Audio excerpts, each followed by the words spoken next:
तर मुंबईमध्ये सकाळपासूनच जोरदार पाऊस सध्या सुरू झाला असल्याचं आपल्याला बघायला मिळतंय। मुंबईमध्ये सकाळीच काळोख दाटलेला आहे। मुंबईसाठी पुढचे 3 ते 4 तास अतिशय महत्त्वाचे असणार आहेत। नरिमन पॉइंट या ठिकाणी सुद्धा जर आपण बघितलं तर संपूर्ण काळोख बघायला मिळाला आहे। मुंबईच्या उपनगरांमध्ये सुद्धा पूर्ण काळोख आपल्याला बघायला मिळतोय।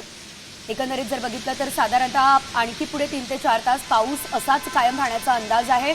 पावसाची अशीच संततधार सुरू राहणार आहे।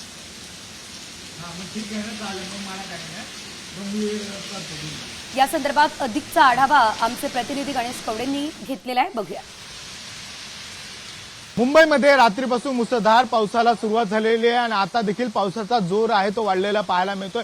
मी सध्या चर्चगेट परिसरामध्ये आणि चर्चगेट परिसरामध्ये आपण ही पावसाची थेट दृश्य बघतोय की मोठ्या प्रमाणामध्ये आहे तो मुसळधार पावसाला सुरुवात झालेली पाहायला मिळते, कारण की सकाळपासून आहे तो पाऊस पडतो आहे आणि यामुळे सखल भागांमध्ये देखील आहे ते पाणी जमा झाल्याला सुरुवात झालेली आहे। त्याचबरोबर वाहतुकीवर देखील आहे याचा परिणाम झालेला पाहायला मिळतो, कारण की सखल भागांमध्ये पाणी आहे ते भरलेलं आहे, त्यामुळे वाहतुकीवर देखील याचा परिणाम झालेला आहे। तर रेल्वेची वाहतूक देखील आहे ते 10 ते 15 मिनिटं उशिराने पाहायला मिळते। त्यामुळे आज हवामान विभागाच्या वतीने देखील आहे अशाच पद्धतीने मुसळधार पाऊस पडणार असल्याचा इशारा देखील देण्यात आलेला आहे। त्यामुळे सोमवारचा दिवस आहे, सकाळी सर्वजण कामाला निघतात आणि याच कामाला निघताना सकाळपासून हा मुसळधार पाऊस पडतोय। त्यामुळे पावसाचा अंदाज घेऊनच तुम्ही बाहेर पडा आणि जर काम नसेल तर शक्यतो घराच्या बाहेर पडू नका असा देखील हवामान विभागाच्या वतीने आहे तो इशारा दिलेला पाहायला मिळतोय। व्हिडिओ प्रवीण सह गणेश कवडे, साम टीव्ही मराठी, मुंबई।